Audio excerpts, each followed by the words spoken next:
The Ottomans' way of waking up was completely royal and dramatic, unlike you, lazy and sluggish, who hit snooze 11 times after the alarm rings 10 times, only to fall back asleep. Imagine a grand, palace-like bedroom where soft sunlight gently filters through the curtains with a royal touch. Every morning, servants would arrive and place shoes at their feet, unlike you, whose shoes disappear under the bed while sleeping.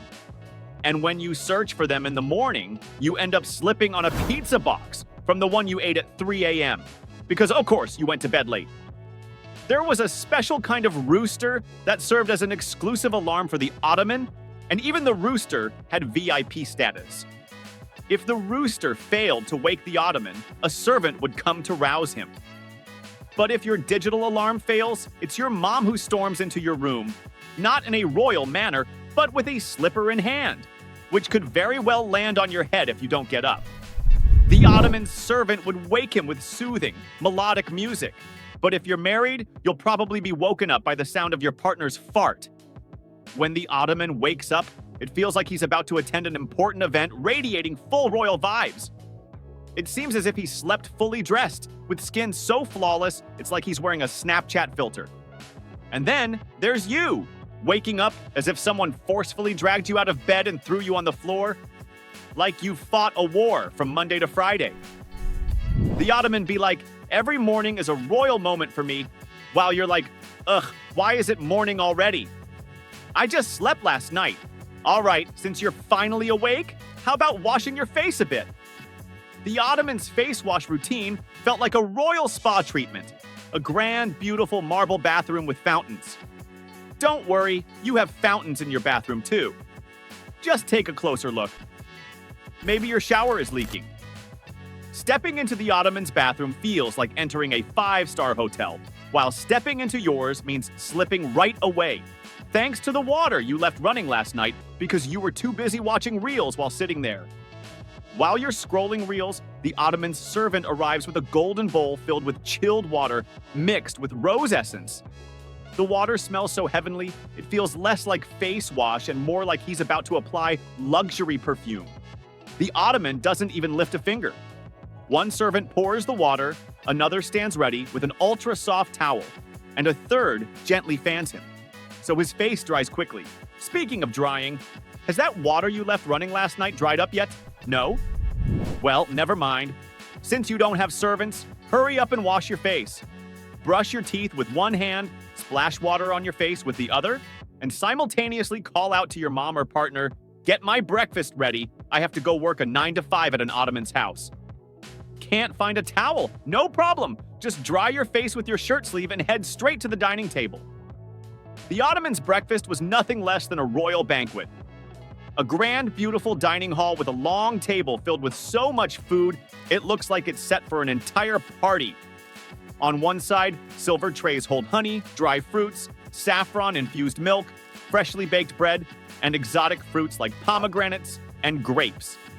Fitness was also a priority, something you probably don't know much about since you slept after eating pizza last night. If you're hungry now, just grab some toast with eggs. While the Ottoman enjoys the soft sounds of gentle music during breakfast, you will be greeted by your boss's phone call if you have a 9 to 5 job, or your mom's yelling if you're headed to school. On an Ottoman's table, everything is arranged perfectly, as if it's not food, but an art gallery. But on your table, it's usually a mess.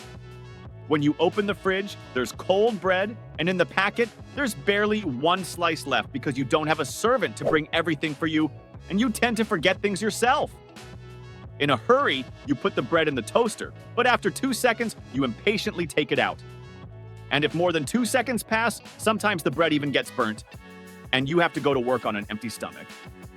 And even if you somehow manage to have breakfast, it just feels like, okay, my stomach is full, now I'm fit to survive.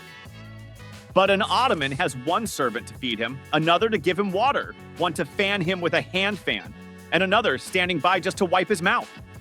So now, both you and the Ottoman are ready to start your day. Preparing the Ottoman's outfit was like a full-on fashion show. It wasn't like an ordinary person picking clothes, it was like a king, which he actually was, deciding what to wear.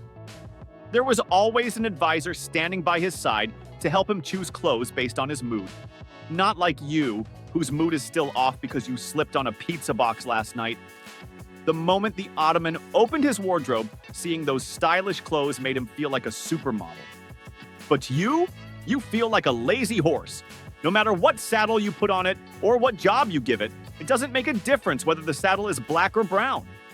That's why, in a rush, you end up wearing mismatched clothes or socks and leave the house without a second thought. When the Ottoman stood in front of the mirror, one servant would adjust his buttons, another would arrange his shoes, someone would fix his hair, and another would apply perfume. But you stand in front of the mirror wondering, why do my clothes look so rough? Well, maybe because they're the same clothes you shoved into your closet last week without washing. The Ottoman's clothes had golden embroidery, silk fabrics, a royal touch, and other fancy things I can't even name. But your clothes? A shirt with a missing button, pants with a jammed zipper thanks to rust, and mismatched socks. If the Ottoman didn't like an outfit, he'd just toss it aside. But you don't even have that option. What are you going to wear and what are you going to toss? Now, both of you are ready to do your daily job. The Ottoman would start his day with a stroll in his grand gardens. But your walking area is either from your room to the garage or from your house to the bus stop. If you're lucky, or rather unlucky, you might get to walk a bit more if your car's out of fuel or the bus is running late. When the Ottoman entered his palace, it felt like someone was shooting a slow-motion reel. There was no background music, but just thinking about his royal walk makes us hear slow-mo beats in our heads. Meanwhile, the only thing playing in your mind is your boss's endless assignments and the stress of that pending project. As the Ottoman approached his royal throne, everyone around would bow their heads in respect. Honestly, it feels like today's red carpet shows were inspired by moments like these. But when you walk towards your office cubicle, people don't bow. They just widen their eyes, staring at you because the boss is furious over your delayed project. Looks like fate skipped the royal throne for you and handed you a throne of thorns instead. When the Ottoman sat on his majestic chair, his king mode would activate, ready to solve the kingdom's problems.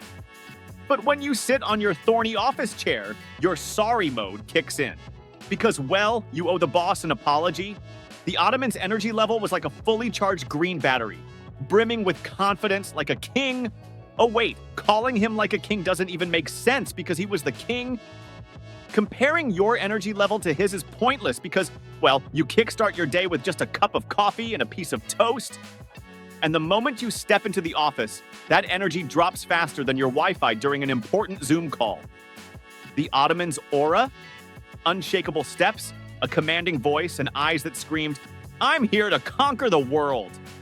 Meanwhile, you sit like a zombie, fingers lazily tapping the keyboard, eyes half open, and your brain stuck on one thought.